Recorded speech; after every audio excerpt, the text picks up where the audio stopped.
এই জন্য ভাই 1 নম্বর কথা অহংকার করবো না। 2 নম্বর, এটা একটা মারাত্মক ব্যাধি, আমরা হিংসা করবো না। হিংসা, এই হিংসা আমাদের সমাজে আছে না নাই?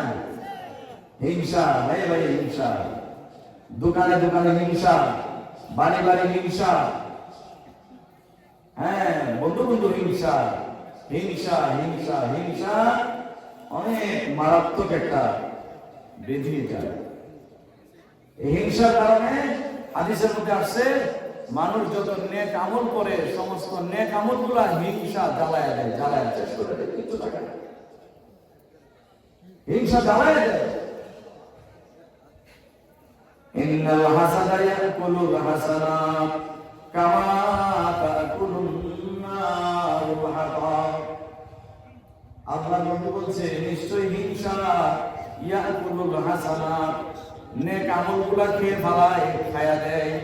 কামা তাকুলুন নারুল হাতাব, যেমন নাকি আগুন শুকনা কাঠকে জ্বালায়া দেয়। হিংসা যদি কারোর মধ্যে থাকে, তার আমল এভাবে জ্বালায়া দেয়, জ্বালায়া দেয়। এই জন্য হিংসা করবো না।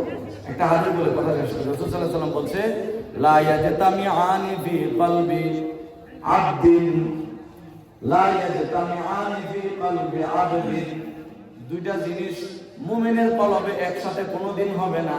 একটা নাম হলো হাসাদ, আর একটা হলো ঈমান।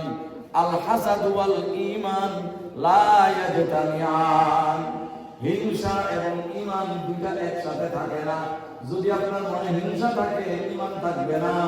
যদি আপনার মনে ঈমান থাকে, হিংসা থাকতে পারবে না। হিংসা হিংসা, হ্যাঁ কেন বড় লোক, হ্যাঁ কেন ধনী হয়, তার মেয়ে কেন ভালো জায়গায় বিয়া দিল, তার ছেলে কোনো বিদেশ গিয়ে এত টাকা বানিয়ে দিল। এই হিংসাই আমাদের কিছু মানুষ আমাদের সমাজে জ্বলে পুড়ে শেষ হয়ে যাচ্ছে। হিংসা কোন কারণ নাই, শুধু হিংসা হিংসা। মন পরিষ্কার না, মনে কালি কালি, মনে কালি। ভাই হিংসা মনে রেখে আজ হাসাদ আউয়াল তুদিল্লা ফাতিদা এস্তন্দ্রা বাদা জামুন সুমার। শেখ সাদি রহমাতুল্লাহ আলাইহি বলেন, আল হাসাদ আউয়াল তুদিল্লা ফাতিদা এস্তন্দ্রা বাদা জামুন সুমার। হিংসা থেকে তুমি তোমার দিলকে পবিত্র করো, এরপরে তুমি নিজেকে মুমিন বলে দাবি করো। কারোর সাথে হিংসা নাই।